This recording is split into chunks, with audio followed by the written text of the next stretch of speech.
These quarterback runs at the goal line are garbage. Bad teams have to do that kind of crap. I can't wait for Trey to take the reins this time. To be fair, good teams run their quarterback in the red zone. It's how you have a good it's why the Niners are good in the red zone this year, all of a sudden. And also, to be fair, they would be running Trey Lance in the red zone a lot if he took over. I feel like that's pretty much what offensive coaches have figured out. Like you can really improve your red zone percentage just by getting the quarterback involved in the run game. And I'll say this, Grant, if you don't mind, real quick, one Sure. more thing. I thought Jimmy's three best plays of the game, obviously the Mills to Debo. I've never seen him make that throw like that. It was a great throw. Save his job. The 50-yard Save his job. throw.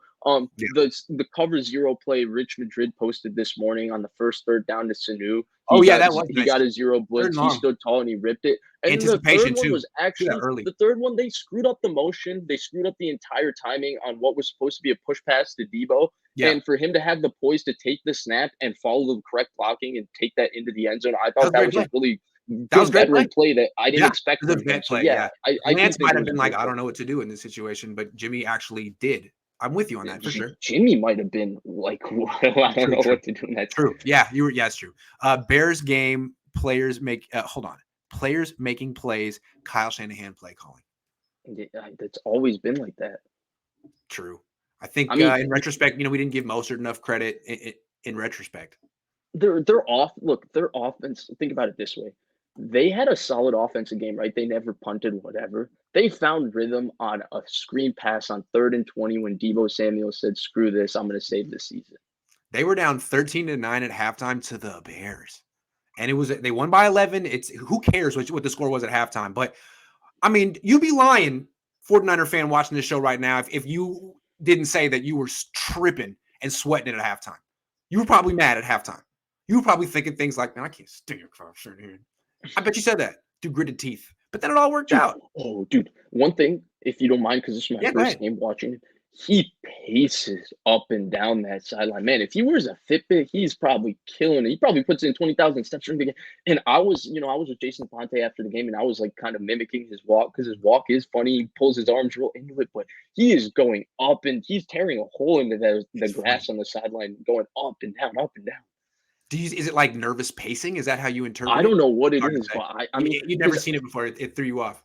Interesting. Because you see on the other side, Chris Tabor, I couldn't even see his location. I've seen McVay too. I'm pretty sure McVay is a little bit like that, but I'm also pretty sure McVay drinks like 6 Red Bulls. Yesterday? I don't even know. Who was it? Chris Tabor, their special teams coach. Okay. Jimmy for Xavier Howard, eat cap and toss a pick. Yeah, I'm sure the Dolphins would accept that. I would do what I think it's hard now since there's 2 years left in the deal. But say they trade Jimmy in the offseason. What you could do is do exactly what the Broncos did with Von Miller and say, look, we'll pay the whole salary. Just give us the best pick possible. We're basically we're going to give you $27 million and a player for a first-round pick, second-round pick. I think New Orleans could do it. Yeah. That's the spot. Yeah. That is the spot. $27 million and a player for your first-round pick. Please. I think the timing is just a bit difficult because the trade deadline is tomorrow. I think that if, Jameis gets hurt a week ago, you might have a shot to pull it off. But if we're talking Jimmy for Xavier Howard, Grant, why don't they just call up the Rams? Jimmy for Aaron Donald, throw in Jalen Ramsey too if you want. The Niners may or may not throw in a pick.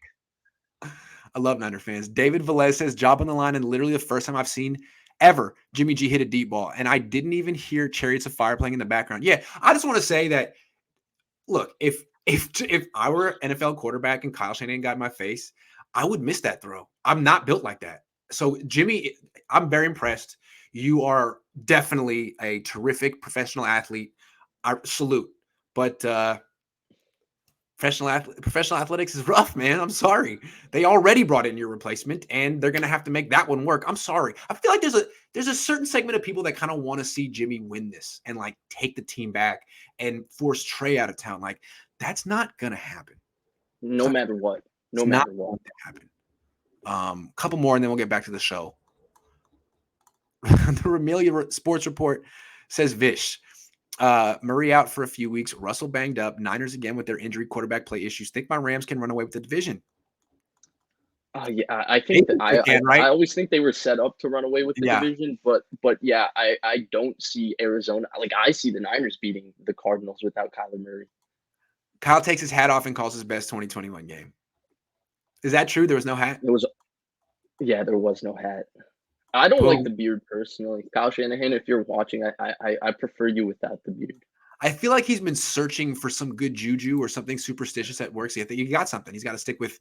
He's got to go gnarly beard and no hat the rest of the year because it works. Are the Rams Super Bowl favorites now with Von Miller? Yeah.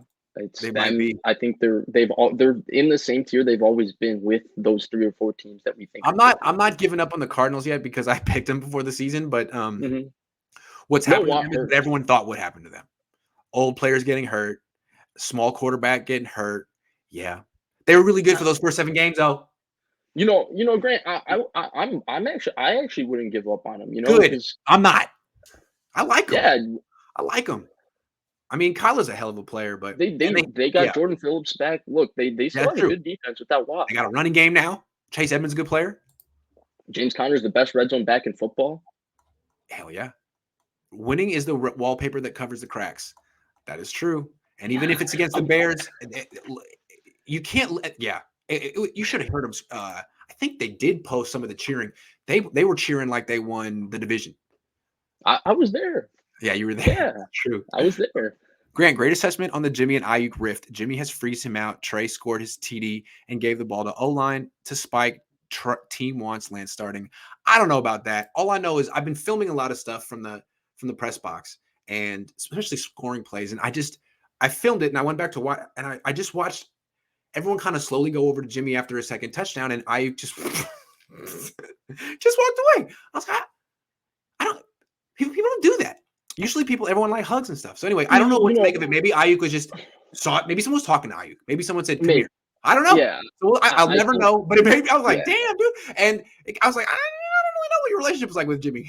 I don't know. I think it might be if you get enough people to talk about it, it might be, something that's worth a question at some point. But the one thing I'll say is that it's tough to listen to Kyle Shanahan's post-game presser. Finally, we got to listen to it because they finally won a game and say that this team doesn't love Jimmy Garoppolo. They were jazzed that he played the way he True. Played. I would also say they were jazzed that they didn't lose a 5th game in a row. It's also that. Now, I want to say something before we move on. I've been obsessed with the Chicago accent because I can't do it yet. And I can do the New York one because There's a Chicago accent? Yes. The Midwest. Oh my God. So, okay. I've been trying. So first there's 2 things. It's that it's not Chicago the way California would say it. It's Chicago. That's how people in Chicago say it. No, it's that long kind of weird. It's like Apple. It's the Apple A. Chicago.